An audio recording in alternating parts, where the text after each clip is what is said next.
जय श्री राम। आज का विषय है रामानुजाचार्य। रामानुजाचार्य का जन्म मद्रास यानी चेन्नई से 30 मील दूर पेरम्बदूर गांव के मंदिर में पूजा करने वाले आसुरी केशवाचार्य और माता भूदेवी के यहाँ हुआ।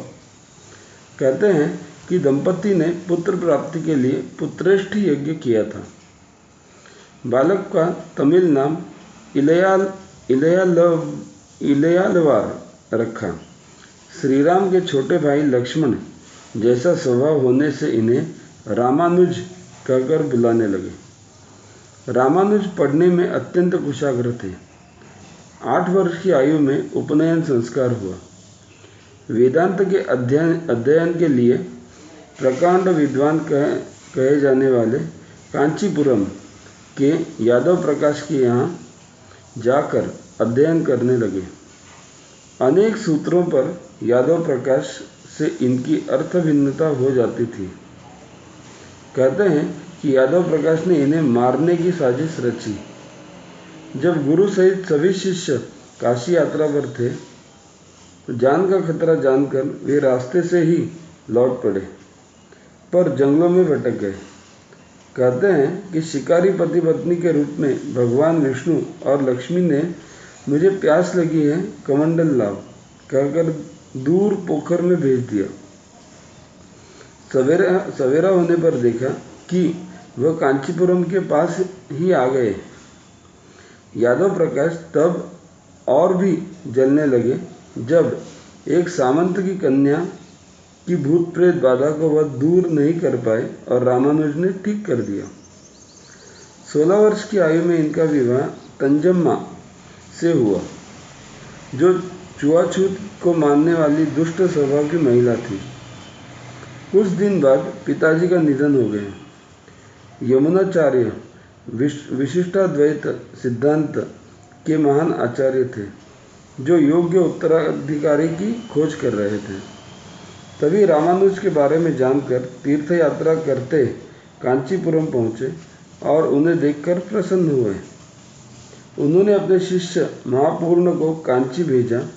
रामानुज यमुनाचार्य से मिलने की आशा में श्रीरंगम को चल दिए, लेकिन उनके वहां पहुंचने के पहले ही उनका शरीर शांत हो चुका था।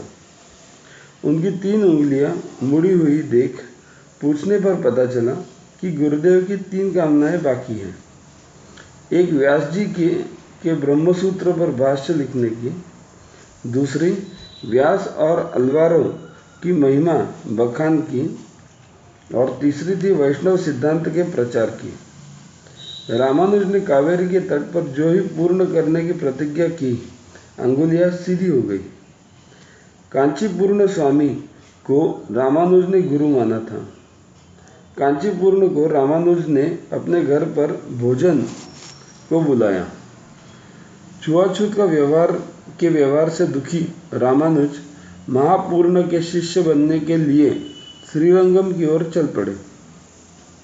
उसी समय महापूर्ण भी इनसे मिलने कांचीपुरम की ओर निकले और दोनों भक्तों की भेंट हो गई। दोनों लौटकर कांचीपुरम आए। महापूर्ण ब्राह्मण न थे। इनकी पत्नी के साथ भी तजम्मा ने अच्छा व्यवहार नहीं किया। अतः दुखी होकर रामानुज ने अपनी पत्नी को मायके भेजकर संन्यास लेने का निश्चय किया और महापूर्ण के पास भी श्रीरंगम के पास रहकर ज्ञान प्राप्त करने लगे। ज्ञान प्राप्ति के लिए श्रीरंगम से तिरुयोद्धियूर की पैदल यात्रा कर गोष्ठीपूर्ण के यहाँ पहुँचे, पर उन्होंने फिर आने को कहा। इस प्रकार पैदल चल कर 17 बार गए, तब 18वीं बार परीक्षा में सफल जान स्वयं बुलाकर दीक्षा दी। कहा, यह अष्टाक्षरी मंत्र मुक्ति देने वाला है। किसी अपात्र को बताया तो तुम्हें नरक भोगना पड़ेगा। श्रीरंगम लौटकर दुखी जनों के दुख को दूर करने के लिए गांव के लोगों को बुलाकर मठ के गोपुर पर चढ़कर सभी को बता दिया। तब नाराज गुरु से कहा कि यदि यह सब सुखी होते हैं तो मुझे नरक जाने में प्रसन्नता होगी। गुरु दयार्द्रता देख अति प्रसन्न हुए। अब रामानुज पूर्ण आचार्य यानी रामानुजाचार्य हो गए। इन्होंने गद्य यंत्र, नित्य ग्रंथ और गीता भाष्य की रचना की।